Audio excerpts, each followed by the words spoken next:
I'm going to kick off with 2 or 3 questions so you have a little time to gather your thoughts. I suppose the first thing I want to ask you, Pat, is this film, I mean, it seems to be like a documentary, but it clearly isn't a documentary. Can you tell us a little bit about why you made it, and what it was you wanted to do, and how it came about? I think the original idea for it was that it was going to be people. I was thinking about folklore collectors that lived around Ireland in the 30s and 40s, and they went around collecting stories from house to house. People like Seamus Innes, who's a great musician, and Sean O'Huckey, I think he spoke to 1,500 people who collected stories and songs from about 1,500 people in the 30s and 40s. And I wanted to I always found those kind of characters inspiring and very romantic, I suppose. But I didn't really want to make it about the past, and I didn't want to make it about folklore collectors. So I met somebody who was doing an environmental study on noise pollution, so I changed to being a sound recordist. I was trying to get away from people, but in a way, the same thing applies in ways that, when you have a microphone in a country location, people come up and talk to you. So it's the same kind of principle in a way as a folklore collector, except it's the opposite. There's a kind of reluctance of him to meet people. He wants to get away from people, and it's almost as simple as I wanted to have a character moving through the landscape, and that's kind of a way, I suppose, that I wanted to be, was that it was a perfect way of getting somebody to remote locations, and trying to kind of find something new in the Irish landscape as well. People always talk about landscape being cliche and all that, and it's trying to get past that and say what it feels like to be in those places, looking at those sites, and to get across the feeling of it. I think that's so. I mean, it evolved really from those kind of the story evolved in itself over the years. Really, did it come in quite early into the idea of things that he would be going home, this person would be going home? That seems... Not actually originally, but I mean, when you look at it now, you kind of think, where was he going if he wasn't going home? It did change and evolved, and it had to be, I think maybe it was a broader sense of home originally, but then we kind of focused it into, it was always going to be a certain house, but it just wasn't going to be his house. And I think in a way we just kind of said, let's kind of go for it and make it his house, and make it emphatic, and hope that it's kind of, there's a universality to that, And I think there probably is kind of, I mean, even if it is a house and it's his particular house, there's still, everyone has a sense of exile from even themselves. They're you've been exiled from childhood, you've been exiled from a sense of your past self, from your relations, from your family, and so I think the house represents all those things. I mean, it feels quite improvised, but it's not quite clear how much of it is written and how much of it is improvised. Yeah, I mean, I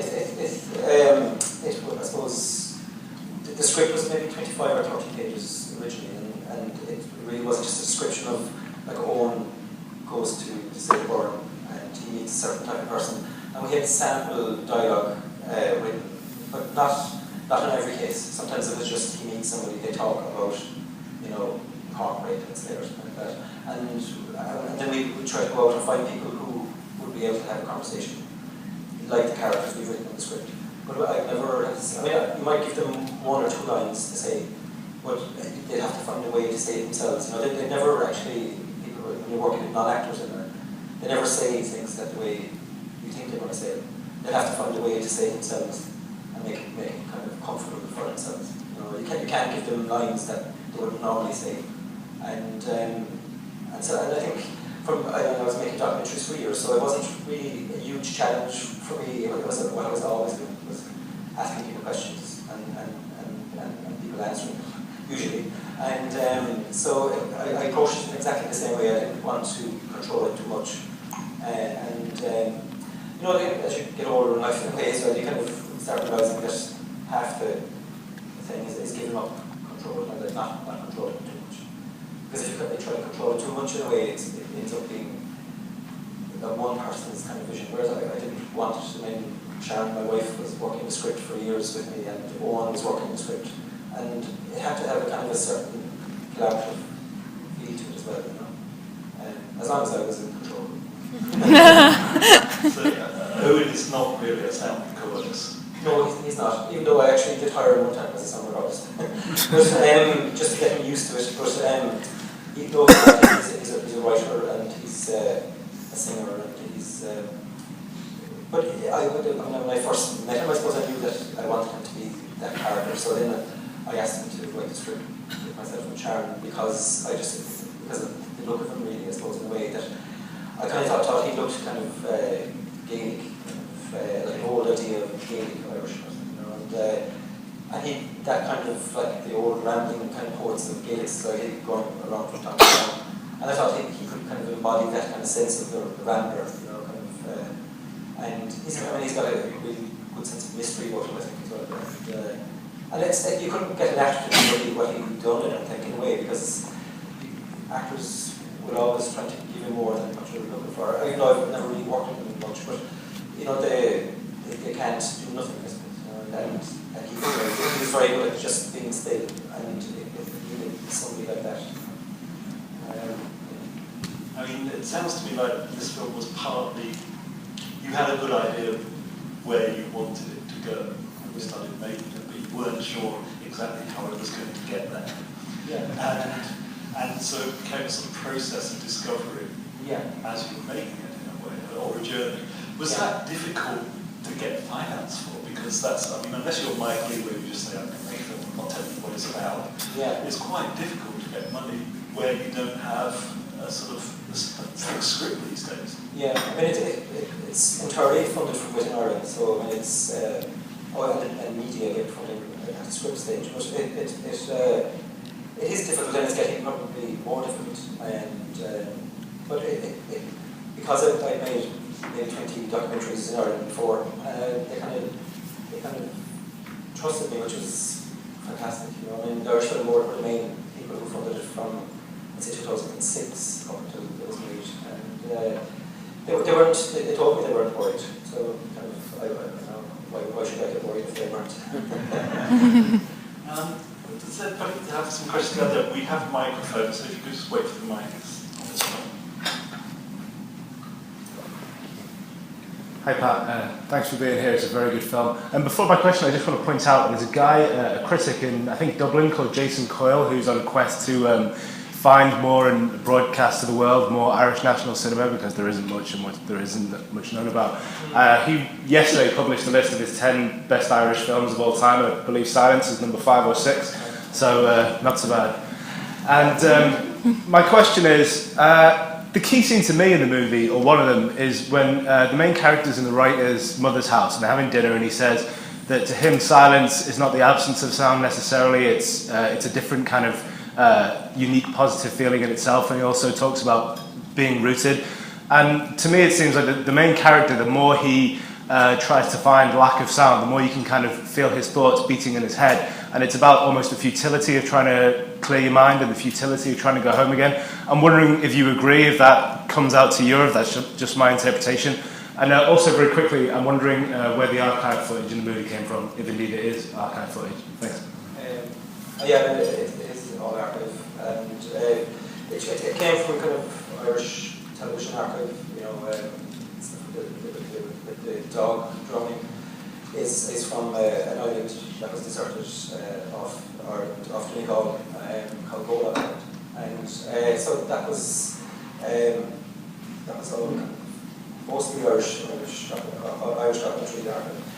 The first question, I mean, I didn't want that character, Michael Harlan, who's a writer and an actor actually, and he talks about being still in his house. I didn't want it to be preachy that way. It's not necessarily what I think myself in a way. I mean, slightly, but it's it chimes with me to a certain extent, all right. But I think Owen's journey really is, I suppose he's kind of like, he's afraid to go home to a certain extent as well. And he's that sense of exile from his past. And it's kind of, I suppose it's to do with kind of community dying out to a certain extent as well. You know, places that are kind of becoming, you know, places where holiday homes are kind of people buying up houses in remote locations to get away from the city life. But what's happening really, I suppose, is that then there's nothing there in the wintertime, and people are isolated in these places. And that happened, a lot of the islands offer that it's happening on the actual mainland now as well. You know, where there's like, villages that are rushing off, and I'm sure it's happening all over England as well. But so it's kind of it's an internal exile as much as it is kind of a national exile. But the thing about it, I think in a way I wouldn't like to kind of, you know, say that silence is something that's like golden to a certain extent. I mean, it is when you're out in the countryside and there's no humans around. It's great, but it's also great to come back into it, into human contact. I don't have much. I much prefer to live in a place where there's a community, there's people talking, there's people singing, there's people, you know, living life, rather than some place that's completely, you know, bereft of human contact. I think it's like more. I think humans are, you know, they're central to life. So I mean, why I think it's important, you know, and it's important for people who live there that it continues to be strong. You know. I think one of the things that the film shows is that silence doesn't exist anywhere. Because for me, yeah, you know, this is a film which really makes me listen in a way that most films don't. Very rarely is that track, the song, the beats, whatever. We've got a question.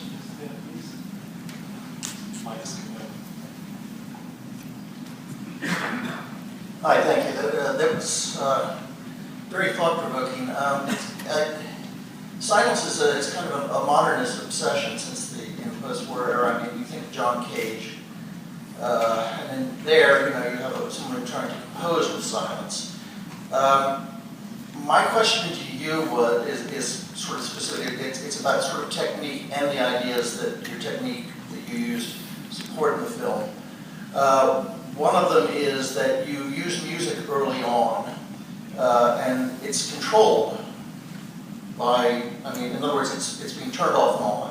He's in his car. And even the soundtrack music that comes back, you repeat later on, where he doesn't have any control over it. At first, you know, he turns it off and it stops. However, your folk music is not like that. It's part of the weave of the film, so to speak. Given that your other idea seems to be the idea that you keep returning to is one of absence, i.e., you know, at first you're hearing his body mic a lot, and then, you know, eventually he starts to absent himself from the frame, and that's when you really get the full effect of the ambience. And then you also keep returning to this image of the broken pane. In other words, somewhere where, you know, where vision is, where there's a break in vision, and silence or sound, alternately, is sort of filling that break. Do you feel that that's sort of naive to use folk music in that way? Spinning the tail there. There was, I don't really think about folk music as being naive. I mean, I grew up with it, I suppose. For me, actually, singing is a very important part of the film. You know, it's him gathering strength to sing. You know, it's something very much within the Irish culture, I suppose. It's very much, you know, to do with kind of, well, it's to do with home life, and it's to do with, you know, social life, and it's something that's probably dying out. So, to a certain extent. But I think everybody feels better after singing the song. You know, even if it's only to yourself, you know. And so, I mean, for me, I don't care about whether somebody thinks folk music is naive or not. It has actually more interest to me whether it's to do with life I'm more interested in. And so, with him, he's lost touch with that core of himself. And I think singing helps him to do that. And yeah, it just so happens that when he's out on his own in nature is when he finds it, but it's not necessarily true. It could be inside the kitchen in a very busy city. It doesn't make a difference, you know. The silence thing is like an impossible task, you know. It's kind of like a fable to a certain extent. And it burns off, you know, the whole idea of what silence burns off. Because he ends up recording rain, and he ends up recording things that are, it's kind of pointless searching for silence in rain. You know, so it's kind of, it's as much to do, I know it's called silence, but it's kind of to do with sound, it's much to do with silence. You know, I mean, John Cage, I wouldn't have had any great knowledge of John Cage up until I started looking into the idea of silence and sound. And, you know, he says, you know, that silence for him is the traffic from the Fifth Avenue, and I respect that. I mean, I wouldn't fetishize like the idea of silence. It's ridiculous to say it's not important to me, but it's Patrick King film that has relating to it, but it's other things. And maybe it's a documentary maker as well, who kind of goes into people's houses and has recorded people singing and poets and writers. And it's just as much about paying attention to the word as it is anything else, I think. I hope that kind of answers your question. I think we have time for one more, so if we could go to there, please.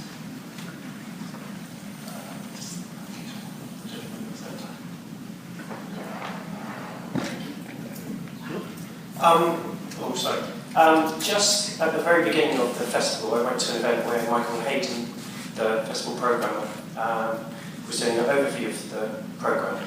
But this year he chose to focus on the contribution of films from Ireland. He actually showed a short of this film, and that's what drew me here today.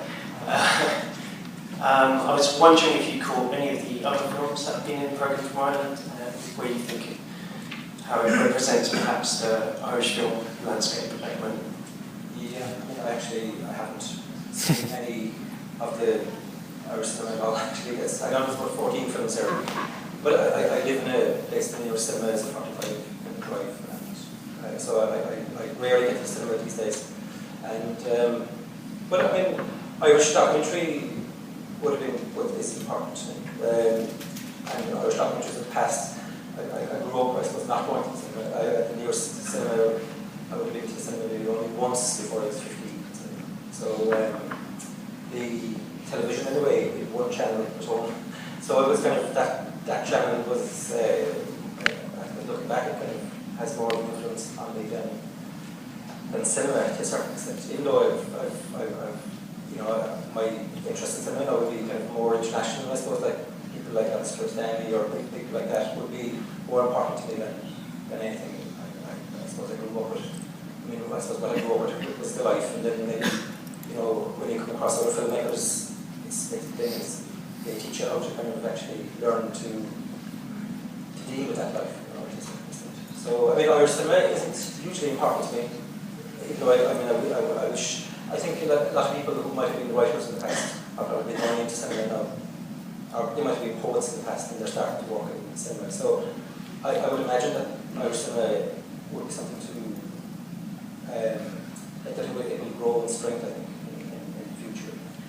But it's been very difficult to get funding for films, and so it's restricted things prior to now. And we've always had a kind of a problem with people from, kind of representing Ireland in a way that maybe we ourselves not entirely happy with it, But so it's kind of affected, I think, the way Irish people view their own place.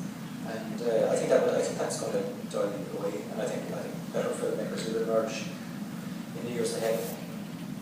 I think what this film shows is that even if resources are scarce, you don't necessarily need a huge cast and a huge amount of stars and special effects to make a great film. This is made very small in very modest ways, and it covers a hell of a lot of ground in lots of different ways. So congratulations.